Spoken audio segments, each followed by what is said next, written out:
everybody. Welcome back to another exciting adventure reading with Grandma.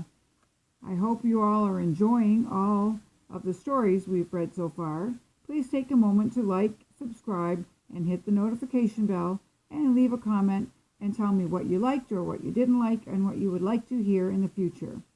We're going to continue with the series of the stories written by my mother Sheila for her grandchildren and great-grandchildren.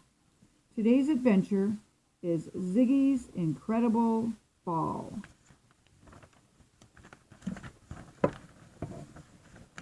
Ziggy was an adventurous ant. He lived in a large ant colony deep in the ground. Every day they would march through their tunnels to the outside world hunting for food. Ziggy had more things happen to him than any other ant, or so it seemed. There was one time when he fell into a big pool of water and nearly drowned. Actually, it was just a few drops of water that had gathered onto a leaf lying on the path. Then there was a time he was daydreaming as he walked along and nearly wandered into a spider web. If the ant behind him had not pushed him out of the way, he would have become lunch for the big black spider. Ziggy was a happy-go-lucky fellow. Nothing ever seemed to bother him. When some of the ants would grumble about what they had to eat or about going out to gather food, he just tagged along, always glad to help others. Besides, he enjoyed his adventures in the outside world, even if he had some scary experiences once in a while. One day, as they were out searching for food to take back to the colony, Ziggy came to the closest ever to bringing an end to his small life. He was marching along as usual with others when he spotted what he thought was a different place to explore. It was a railing of a porch, a thing he had never seen before. He had to find out where it led. He quickly got out of the line of march and started up the steep incline of the railing. As he reached the top, he spotted a big leaf, bigger than he had ever seen before. What a find this would be for his colony, if only he could push it off onto the ground. There was only one problem. He had to climb up this big hill. The hill was really a woman's arm, but Ziggy did not stop to figure out where this hill led. He was so intent on bringing back home such a prize. As he started up the hill, it started moving. It was like trying to walk during an earthquake. What a strange feeling, trying to walk while he was wobbling all over. Then he realized he could no longer see the big leaf. Where had it gone? He realized he was no longer on the railing. Actually, he was no longer outside. But where was he? When the lady got inside the house, she looked at her arm because she felt something moving there. Seeing the ant, she hurried back outside and scooted it off. Ziggy went flying through the air, his little legs wiggling in every direction, trying to find something to grab onto before he hit the ground. To Ziggy, the fall seemed like 1,000 feet. He saw the leaf as he flew past the ledge, but he knew he would not be able to get it now. The leaf is all he thought about as he sailed through the air. So when he finally landed with a small plop, he was still alive. Of course, it was a few seconds before Ziggy realized he was still alive and in one piece. He lay still a minute, then carefully moved his legs one at a time. Once he realized he was all right, he wiggled and jiggled, righting himself. He wondered if he should climb back up and get the leaf. Looking around, he saw the ant colony quite a few yards away, marching steadily on their way, searching for food.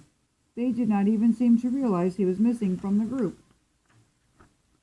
Going back for the leaf would probably make him a hero, but also make up for what he had not collected if he had kept up with them. Afraid or not, he steadily climbed back up the railing. When he reached the leaf at the top, he pushed it towards the edge of the railing. He pushed and pushed steadily until the leaf started fluttering down towards the ground. When it had fallen part way down, Ziggy started his long march back down the railing to the ground. As he went down, he kept his eye on the leaf as much as possible. Then, as he watched the leaf, the wind caught it, and it fluttered and turned in the wind, landing beside the ant colony on the far side of the yard. Ziggy hurried over to them, calling as he went, for them to look at his prize catch. As he caught up with the head of the group, he began telling of his incredible adventure.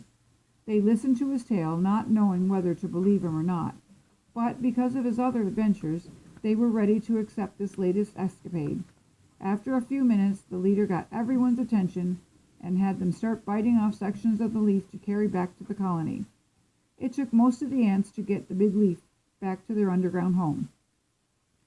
The ants who remained in the colony were surprised when the hunters got back so quickly, but the leader told them of Ziggy's find and his incredible fall down to the ground. They were pleased that Ziggy had found such a prize and glad he was safe. Ziggy was their hero of the day. The end. I hope you enjoyed that. It was a little bit of a shorter story, but it was still a good one. I'm also going to include another story today with this one. This was written by my son when he was only 10 years old. He is now a grown man. He wrote this for a magazine that we used to have when he was little, and they had contests in there. And he wrote this, and he actually won first prize, which was $50.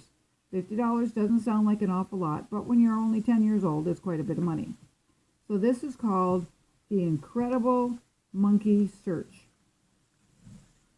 Billy was a kid who had two monkeys, a baby and a mother. He was very rich. His family lived in a mansion. One day the monkeys disappeared. Billy was freaking out. He wanted them back. He started making posters with a $50,000 reward. He got help from the OPP, the FBI, and the Niagara Regional Police, and a lot more. They searched everywhere, but there was no sign of the monkeys.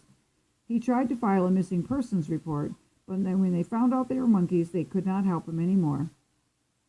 He went in his helicopter and flew everywhere, but still no sign of the monkeys. Then Billy had an idea. The monkeys loved chocolate chip cookies, so the police and Billy set traps. But don't worry, they didn't plan to kill them. They waited day 1, and then day 2, and then day 3, and still no sign of the monkeys. "Where can they be?" Billy asked sadly. "I don't know," the FBI man said. "We'll just have to hope they come back." "I hope they're okay," said Billy. Billy went home to bed. He was almost asleep when he heard a noise outside. He thought it would be Bright Eyes and Starlight, his monkeys. He went to his window and saw it was only an alley cat. Billy sadly returned to his bed. It was day 4 of the search. Billy went out searching, and all his friends went out searching too. They looked in the city zoo. There were monkeys, but not Billy's. They searched at the park. They looked up in the trees. They looked in the playgrounds, on the climbing equipment, but no monkeys. Billy went home very sad. Then he had a new idea. Hey, Dad, I have a new idea about where the monkeys can be," shouted Billy.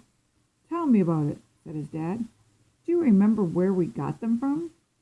"Yes, we got them from Brazil." "Well, I think I might know where they are," said Billy. "You think they went all the way back to Brazil?" said his dad. "Yes, and we have to go there," said Billy. So they got in their private plane and flew to Brazil. When they got there, they went to the place where they got the monkeys. And wouldn't you know it, there were Starlight and Bright Eyes playing with all their other monkey friends. They looked happy to be with their friends, said Dad. So even though it made Billy very sad, he decided to leave them there. They got back on their plane and went home. Billy bought a puppy in place of the monkeys. The end. So that's all we have for today. I hope you've enjoyed our stories. Please make sure to like and subscribe. I'd like to get my likes up to 50 for this set of stories, and have a couple of more subscribers. That would be wonderful. So you all enjoy, have a wonderful day, and pick up a book and have yourself a wonderful adventure. Bye now.